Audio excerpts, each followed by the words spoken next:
Hello everybody and welcome. So we are just going to give it some time to let everybody join the session, let the numbers stack up and then we can get going. But feel free to comment in the chat, let me know that you're there, that you're excited for the session and then we can make a start.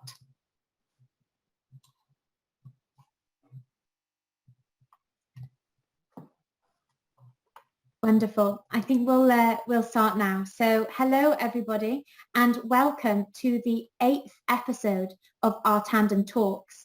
So for those of you that are new to our Tandem is a continuous performance management platform with a vision to provide an unparalleled employee experience where managers can grow and manage their people with ease and that each employee can experience the organisation in an inspiring way.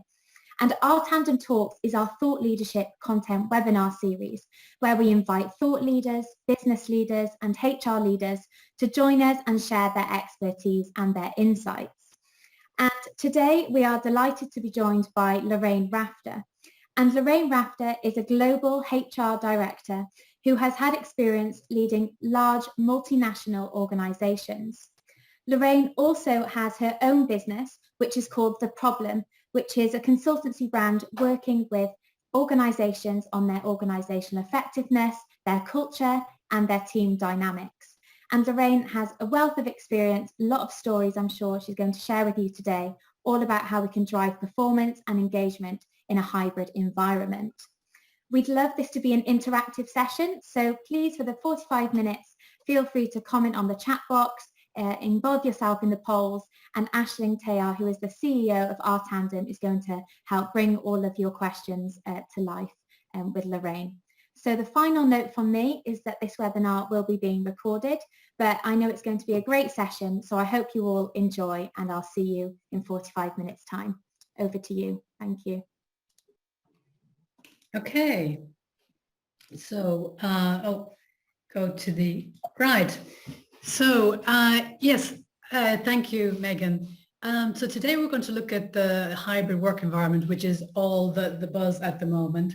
And this is a very important time with the COVID has given us the opportunity to really look at the way we work. This is kind of a once in a generation that we get the opportunity to look at work and how we want to work differently going forward. And you may hear me mentioning a bit during the presentation about Microsoft because a colleague of mine sent me a presentation. It's not a presentation, but just sent me this morning something that Microsoft did yesterday. There's a presentation. And a lot of the things that they talk about, I have here in the presentation. As I look at the world from organization effectiveness perspective, the way I look at this hybrid or the new work patterns is, what's impacting the business, what's impacting the employees, and looking at the different levers that need to be looked at when you're changing anything in an organization. And the hybrid model or the work patterns is going to be a significant impact in our organizations. And so during this presentation, I'll be kind of looking holistically at all the things that need to be covered and looked at when you're moving to this type of work pattern and how that's going to drive performance and engagement. So to start first, we'd like to kind of get a sense from the group where they are in this whole kind of new world of work patterns. And we want to ask you kind of 3 questions here. To start with the first one. So some of you may already be back in the work environment so you can see what you're doing. But others, I'd like you to put in here what your intention is more than likely you're going to do.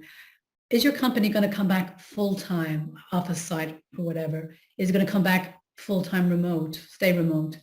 Is it going to be a hybrid model, or is it going to be flexible hours, or a combination of the hybrid and full-time because of the nature of the business, and you have maybe manufacturing or other businesses that need to be full-time on site, or no decision has been made? If no decision's been made, I prefer that you just put in there, we haven't got a clue yet. But if you think you're going to go with one of the others, just go ahead and vote now.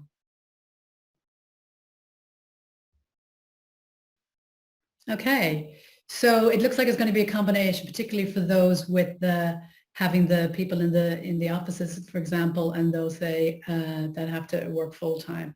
And the hybrid seems to be next, which is pretty much what we're seeing from other polls. So the second poll question is for those that are looking at the hybrid model. And that is just really to see what are you looking at. You're going to have 2 days in the office or at the client side, 3 days or 4 days. So again, if you could just quickly put there what your intentions are.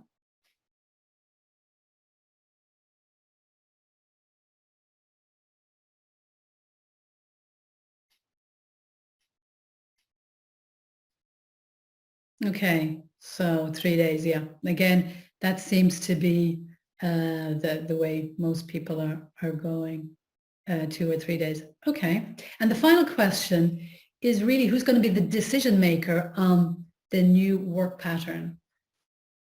So it's going to be the individual, the company, like Goldman Sachs says, everyone's back to work. Will it be the department leader, project team, customer, supplier, are not decided yet.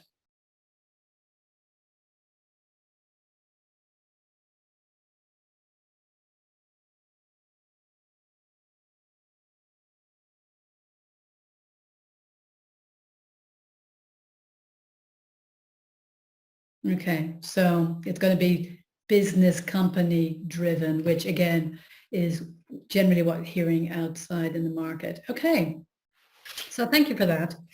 So moving on then to the next slide. You may have seen this phrase around. It's about as popular now as the what you call it, oh, we're on mute. So we're not all on the same boat, but we're in the same storm. So it's quite common. But the one that is new to me was the next piece. Some of us are in super yachts like Jeff Bezos, and some of us just have one oar. And that's a good analogy to describe both from a business perspective for companies and individuals, how they've experienced this. And even I know a husband and wife that are working in the same organization, and their experience in the same organization is quite different, which has been led by the leadership team that they have. So the key thing to remember as we move to hybrid working is that it will increase complexity of work. And the CEO of Microsoft actually said this yesterday in an interview he did as well. There's a lot of positives to hybrid. We know that for both the business, for the individual, and for the environment. But we need to be aware and manage people's expectations that it will increase complexity and therefore can be more time consuming because it's half in, half out. It's been easier where you have maybe 100% remote, 100% on site, but now you're going to be mixing with both. The challenges that we'll have as we go back to the work environment, and here I would love to hear from people what they're experiencing, particularly those that may be back already. These are the challenges that people experience during lockdown, but are going to continue to experience going back. The graduates and trainees, this has been an area where people have struggled naturally because graduates need to learn the skills, get the experience, build up the network, get a feel for the culture, which really you can only get from osmosis in the work environment. I know one company that have decided that the graduates for this year, which will be starting in September, they will work full-time for the first 2 years. The rest of the companies go on hybrid, but they will work full-time for the first 2 years. It doesn't seem to be an issue with the new graduates. They've all signed off on that. And I think that makes sense. We know the collaboration and innovation has also been impacted during lockdown.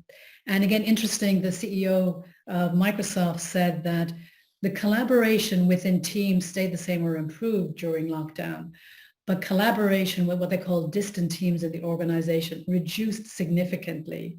And that is an area of concern for them and other organizations coming back to work. And again, if people have any ideas that they'd like to share with the group, would appreciate it.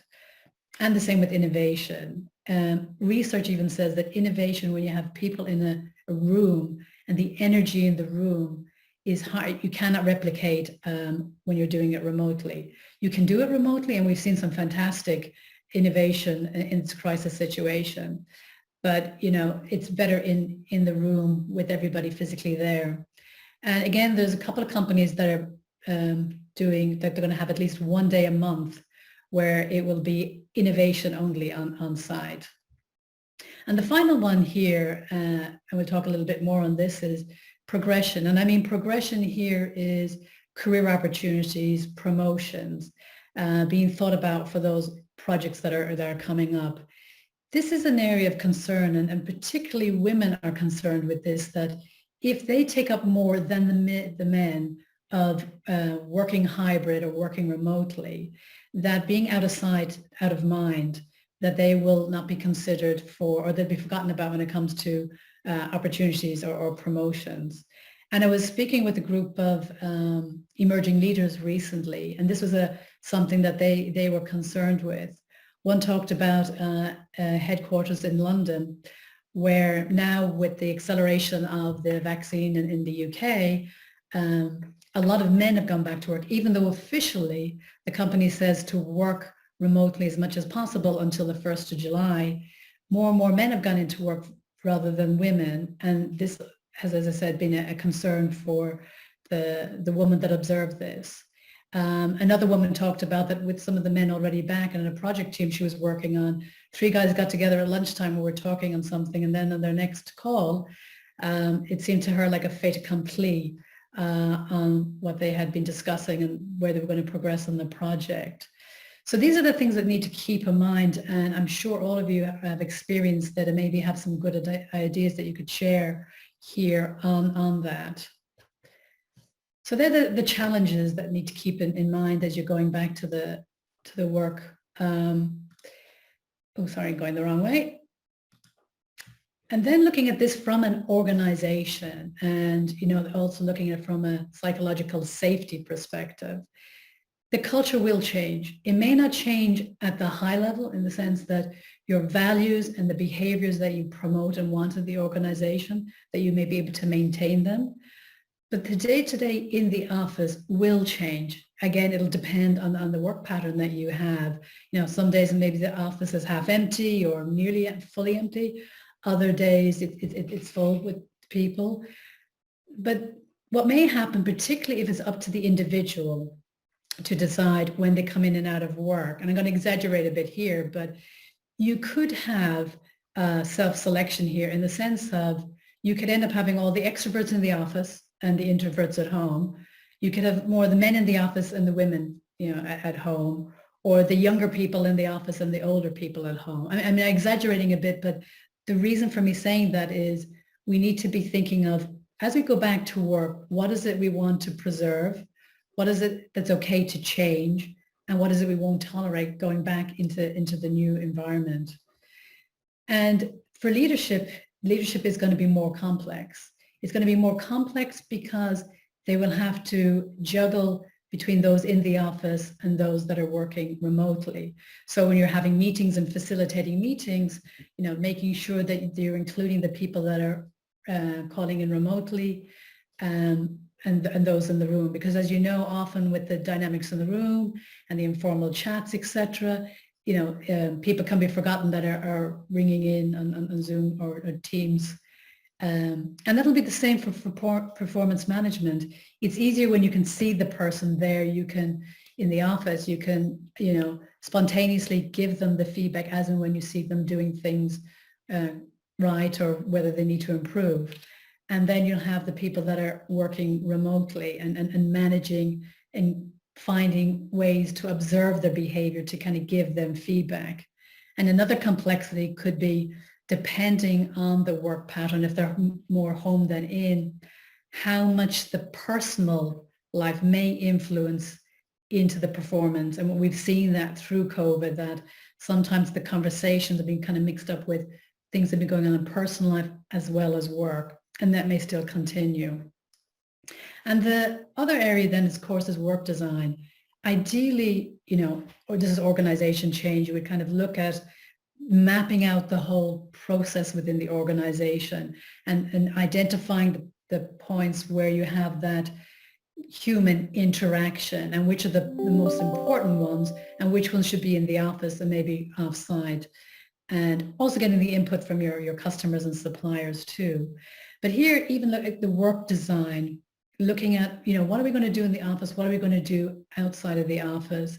Instead of looking at it from a role, maybe looking at it from a task perspective.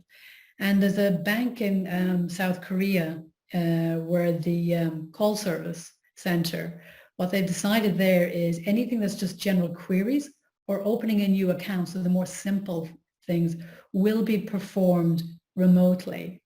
All the more complex inquiries they get or accessing people's accounts because of concern of cybersecurity will be done in the office.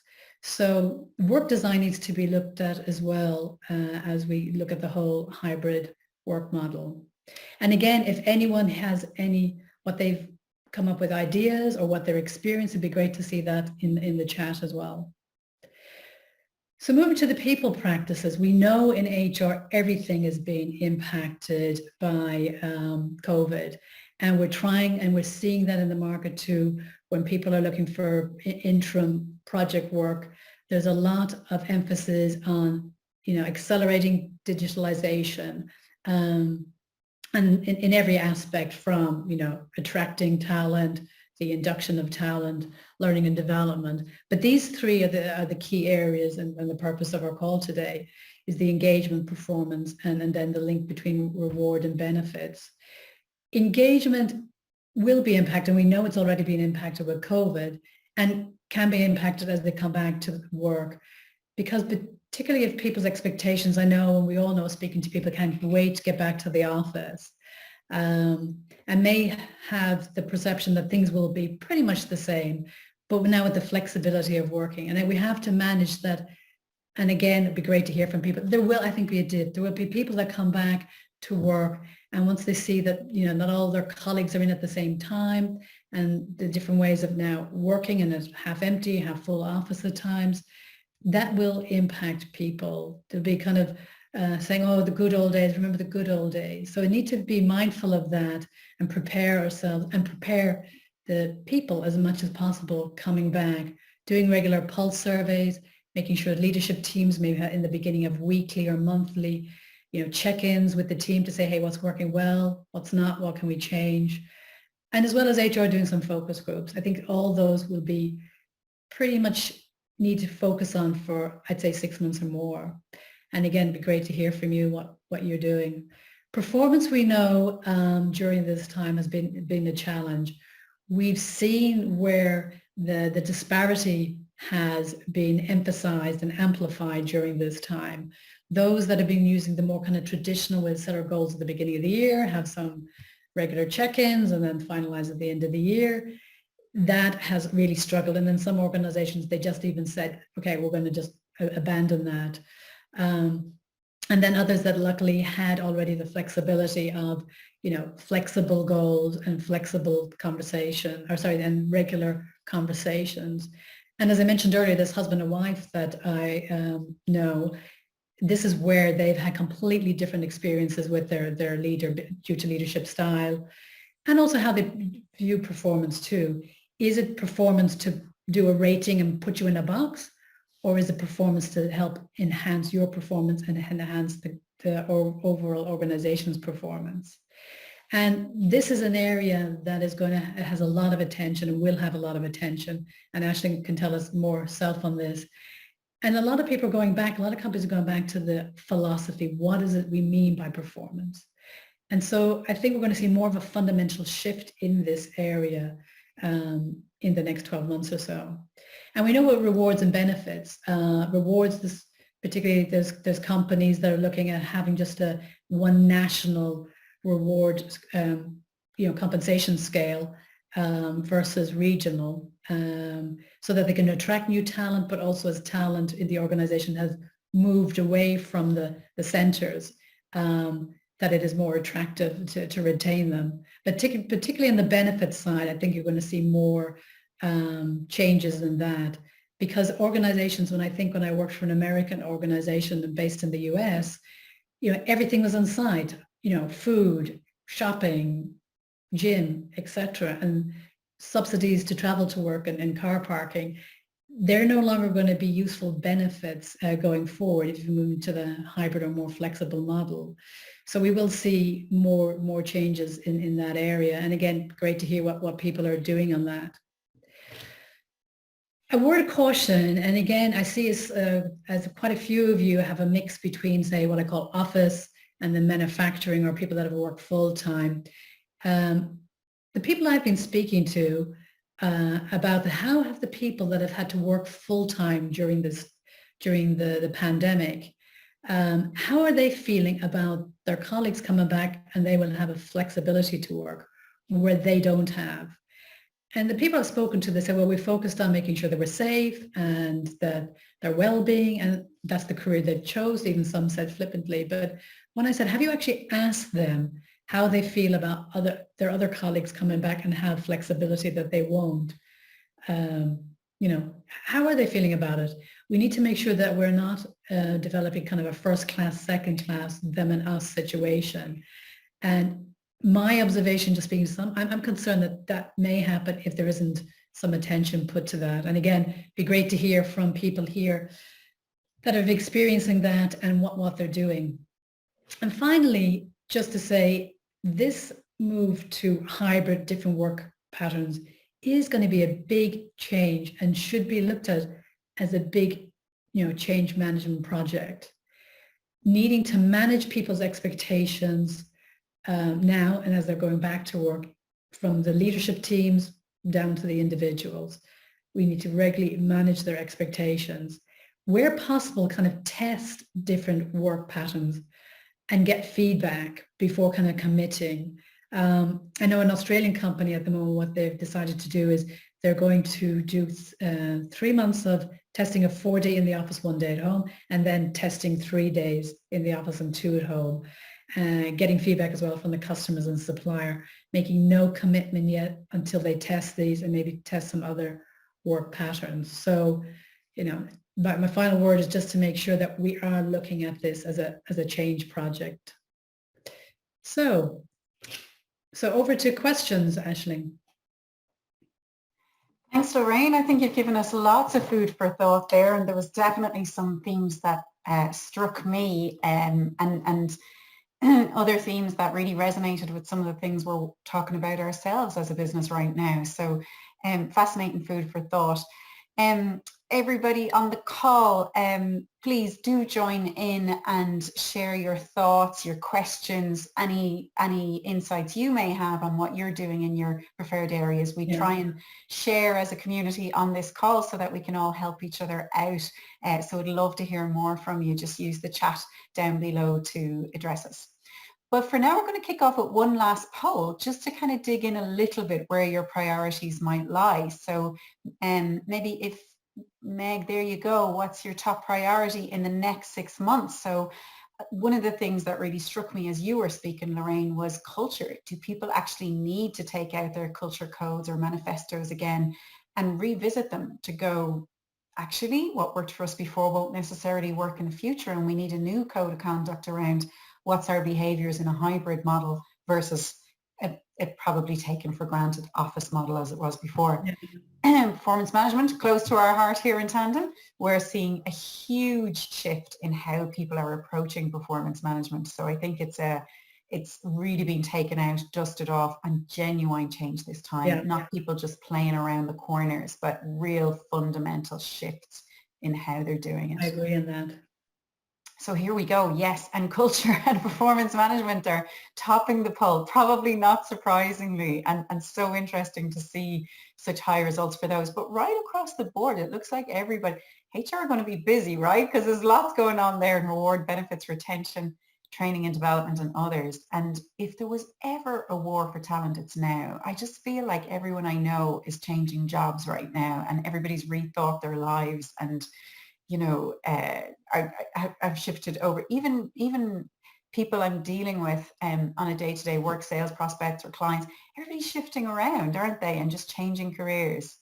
So here's some chat coming in for us, Lorraine. So Deborah kicked off with the challenge for newcomers as well, which is so true, isn't it? The lack of proper onboarding and sense of isolation. Have you seen any interesting insights around that, Lorraine, of how people have done that well?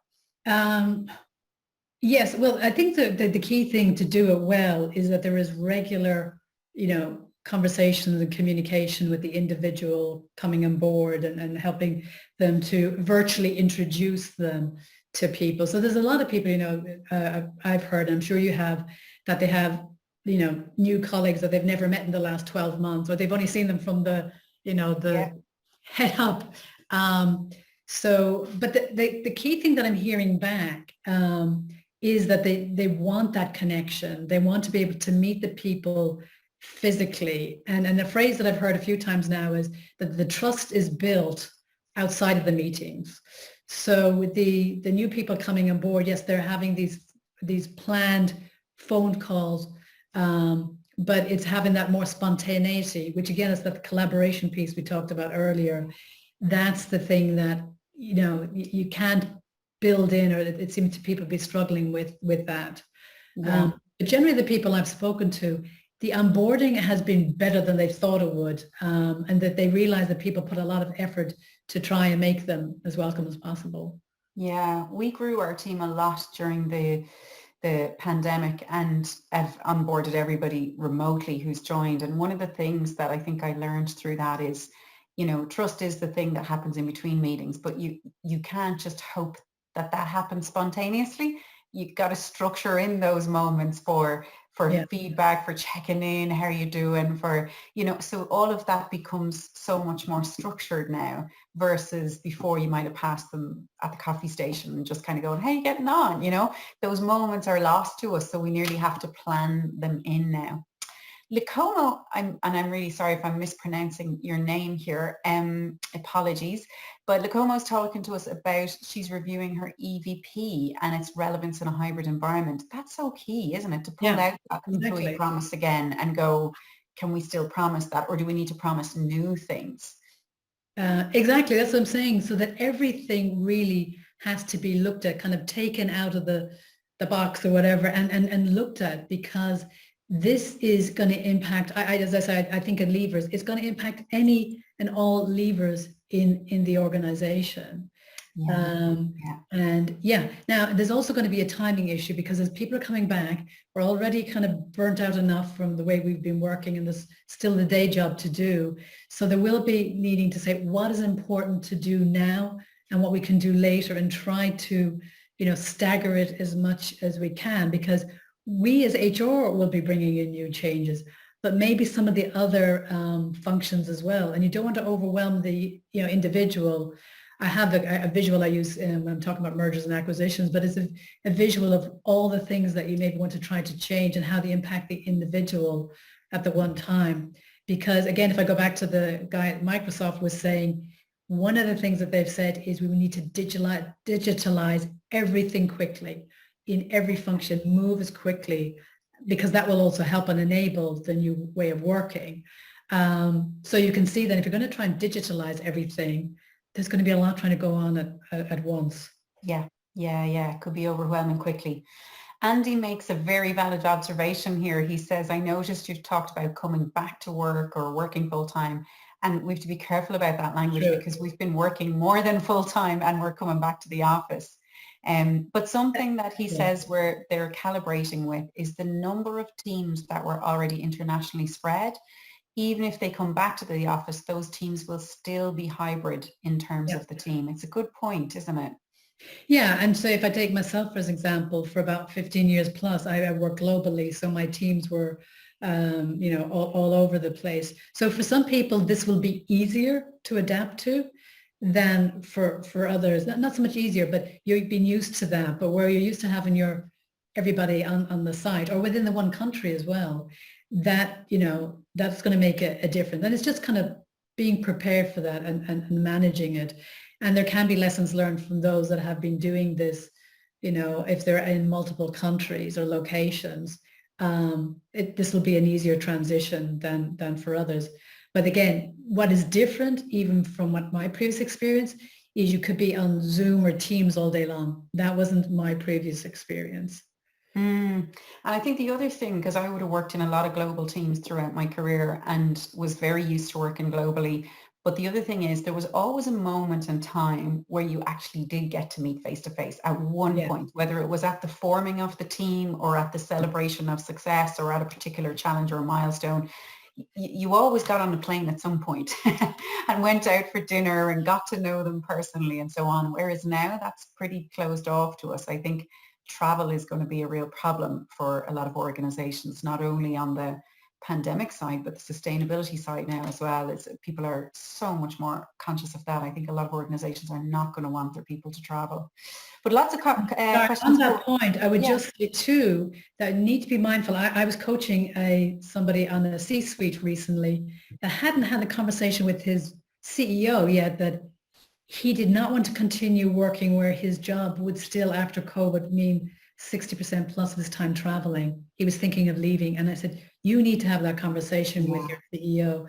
And those people that used to previously travel a lot, they need to think, do they need to travel as much? And again, for those other factors. But if there's still going to be quite a bit of travel, they need to decide and speak with their relevant manager to say, do they still want to do that? Yeah, fully agree. Questions pouring in here for you, Lorraine. So let's get you full screen if you want to stop share so they can see you fully there. So an anonymous attendee asks us, what do you think will be the biggest practical difference in performance management in a hybrid context? The practical, and you maybe know more than this. I'm happy to answer that one. Well, in the way I worked previously, where I had teams around the world and having to give them feedback and I didn't see them all the time, I'm not sure if it's going to change that, but then it depends on the model you're using. If you're going to do the old traditional one of we're going to have goals, we're going to measure your performance, but you're hearing more and more the conversation is going away from kind of giving you a grade to how do we just work on, everything is about enhancing performance, how your performance is today, tomorrow, how the team's performance and the organization. And that subtle difference could make a difference. The area that's still, and I heard that last week as well, how are you going to link performance related pay to that still seems to be a struggle for organizations and will continue. But I think moving more away from non-rating to something, I think that's going to continue. Yeah, we're seeing massive shifts in how people are approaching performance management in hybrid versus the face-to-face. And it's everything from a more structured approach to feedback, but as well a more structured approach to meaningful conversations. Because the big push now is, how do I know that my people are getting a consistent experience across the board? We had some sense of it before when everyone is in the office and you can gauge it. But now do I know that my managers are checking in on the human behind the work, on the well-being of that person, on the, the growth and development and what they're thinking now? Because I think our thinking is changing so rapidly and people are rethinking a lot of what they do and how they do it. So we've seen a lot of people do very practical things like, for example, being really structured about check-in conversations. In the past, it was very easy. Everybody kind of went, well, we expect you to have a one-to-one every month or every quarter or whatever their cadence was. But now being very clear about going, we want you to have a one-to-one and here's the kind of the key discussion points we want you to hit, and coaching their managers as they go to go, if you come up against these challenges, here's some tips and tricks you can use to address those conversations. So almost taking managers by the hand and navigating out that conversation, which I think is really interesting. But one of the lovely things that I think is happening in the performance management space is we're humanizing it so much more. People walking away from that evaluation judgment. They might keep ratings, by the way. I don't think it's a case of whether the ratings stay or go, whether you can create a human performance management, but people really addressing, how do we find your best self? How do we bring the potential out in you? How do we talk about your strengths? And really changing the conversation, I think, and moving away from that parent-child, manager tells you if you're good or bad. And, that's definitely gone. And now it's a much more 360 holistic perspective of, I know you're working in multiple project teams. Let's collate all that feedback in a structured way and bring it to you so that you can learn something about yourself and so that we can grow you from here. So a massive shift in mindset, a massive shift in actual practical application of that mindset shift too. But I could end up dominating this conversation and there's lots more questions to get to. So let's move on. Another anonymous attendee says, the one who choose to stay at home have a fear of out of sight and out of mind and not get a chance to get recognized. Can you share some best practices in reward and recognition in this context?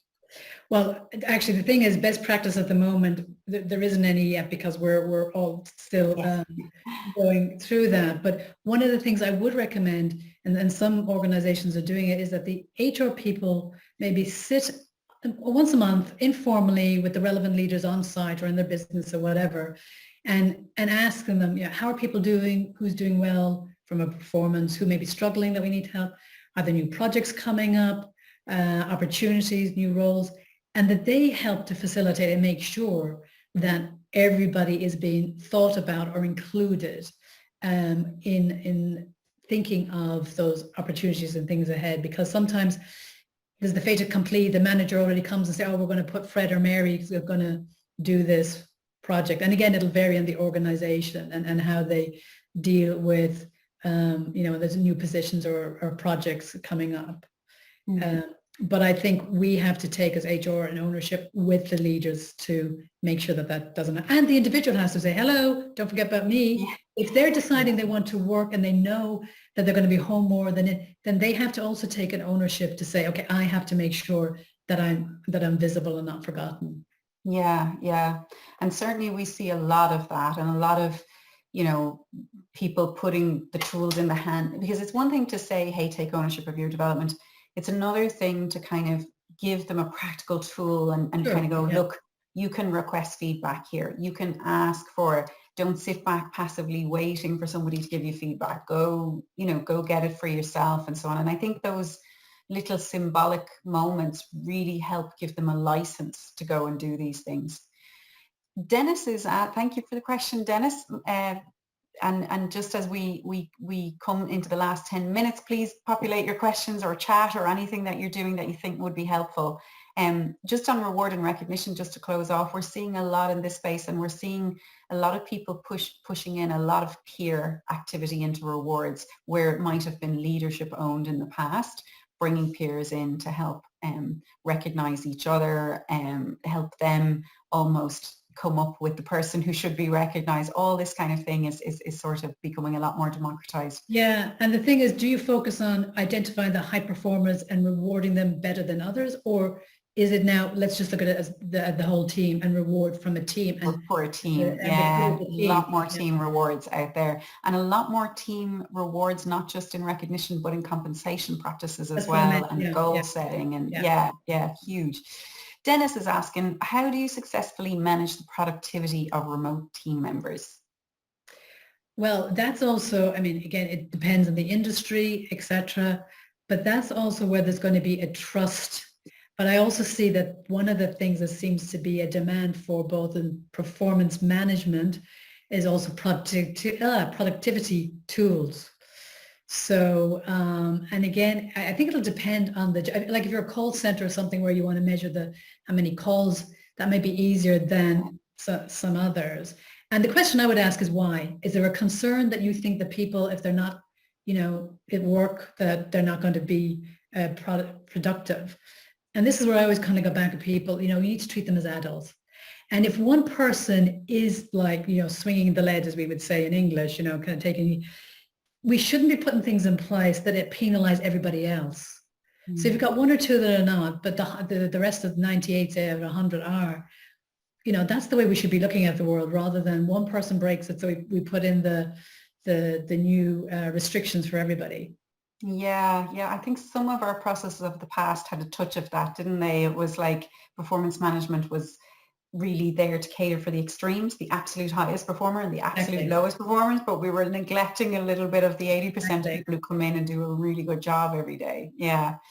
I think the other thing we're seeing a lot on this, Dennis, is people changing their goals frameworks so that they have much clearer measurable goals that are a bit more real time. So moving away from those annual SMART frameworks. So I think we all grew up on SMART, didn't we? It was the goals framework to go for, but we see an awful lot more agile goals where people have kind of more short-term measurable goals now that can be assessed. So yeah, a lot of change in goals, probably not getting a lot of chat. I don't know why this isn't talked about more in the performance management space, but there's a huge shift in how people are doing goals now. it may not be getting it in the chat, but as I was saying, I was speaking to an interim HR, they do it globally, and they said where they're seeing most of the work that they're asking for interim is in this whole performance management area. And as I said, rewards and benefits.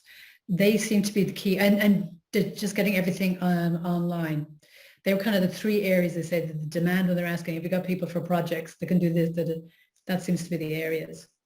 Yeah, So yeah. Deborah here is asking, what about target setting process? Any change adjustment to it? That's probably a little bit linked to what we just touched on there. Any thoughts about that, Lorraine? This is still, again, and it links with the rewards as well. This is still kind of the area that's kind of conundrum. And I think, again, that's where, all I have seen, so I can only talk about my experience, what I've seen lately is moving more towards that team. But the targets, I mean, your business still has to run. So you still have to have targets for the business to achieve things and then cascade them. So I think they will still be there, but how you measure them or how much is it going to be this rating versus how do we help you to prove the performance so we do meet our business targets? Yeah. Not to prove it, but keep enhancing it. Keep doing your best and so that we all can succeed. Yeah, absolutely. John asks the question, how important is developing emotional intelligence going to be in the return to the workplace and why? Great question, John. Very, very. And I would say that from a learning and development, the training that's needed is both remote leadership, how to deal with conflict. It's interesting, some companies are now doing as an induction for new employees, all levels, conflict management, managing up. And then you can see now if you go online, you get your remote leadership. That's always been important, but I think even more now when you're working in kind of two worlds and there could be potentially more potential confusion or misunderstanding, that's going to be very important. I think it's safe to say that soft skills are going to be the new hard skills, aren't they? I mean, people's ability to navigate these environments with some level of emotion. I hate that word. And so what I've started saying, and it's because you can see it a bit more changing it's the human skills. Yes. The human skill. We've got the business and the human. We both interact. We both impact each other. And that's kind of what I've been kind of saying lately, because I've always hated soft skills. I know, it always felt wrong. Yeah. Soft skills are the hardest skills to train in, aren't they? Exactly. Yeah, brilliant. Okay, Le Como coming back with, what's the typical criteria considered for team performance? How different is this in virtual remote environments? I don't know. Well, I don't know if this is a question that actually better for you. I can give you my answer, but I think maybe you might have a better insight to this. Yeah, well, naturally, it depends on the team. But what we are seeing is people getting a lot more outcome driven with their goals. So instead of kind of putting in every single task that needs to be done, they're looking at the bigger picture and going, what's the outcome that we as a team are trying to achieve, and making that the clear assessment and review result. But what's interesting is the nuances of how they do that, because as they're looking, and particularly this is probably a bit easier in project teams, I would say, but a lot of people move into that kind of sprint, agile type workplace, which is getting really popular, even more so now in hybrid, because it's easier to run, right? But when they are doing that sprint, that they have very clear defined moments within the project where the project manager and the project leader have to give specific feedback on everybody in the project and how they're contributing to the outcome, to the overall goal, if you like. So it's like they take the outcome, the overall goal, and assess that, but they have milestone moments where they're capturing the feedback at every point, so that we're clearly still assessing the individual, but we're also looking at the wider team goal. So I don't know if that explains, Le Como, for your question. My observation, I don't know if yours as well or the people on the call, is there's been a bit more leniency in the last year around performance management and rating of people or whatever, because of the situation we're in and the circumstances. And some people, it was much harder, as I said, that boat situation, much harder for some versus others. But then you saw in the same organization, two people had completely different experience, one's leader was kind of nearly missing in action in the beginning, hard to get hold of, and the team's not happy with them, and the other one found it, okay experience and got the visibility and access when they need it. It's that consistency that we're after. I see Meg has appeared, which is usually a sign that we've come to our end. So thank you so much, Lorraine, and thanks to everybody for your comments and questions. Over to you, Meg. Fabulous. Yeah, thank you again, Lorraine, and thank you to everyone for your great participation and joining today. Our Tandem Talks event will be on the 30th of June. So please feel free to follow us on LinkedIn, which the link has just dropped in the chat, so you can stay tuned on who our next speaker will be. And also feel free to book a chat with us if you'd like to find out more or continue the conversation. But once again, thank you, Lorraine, and thank you to our audience for joining. Thank you. And have a great day. Thank you. Bye-bye. Thank you. Bye-bye. Bye.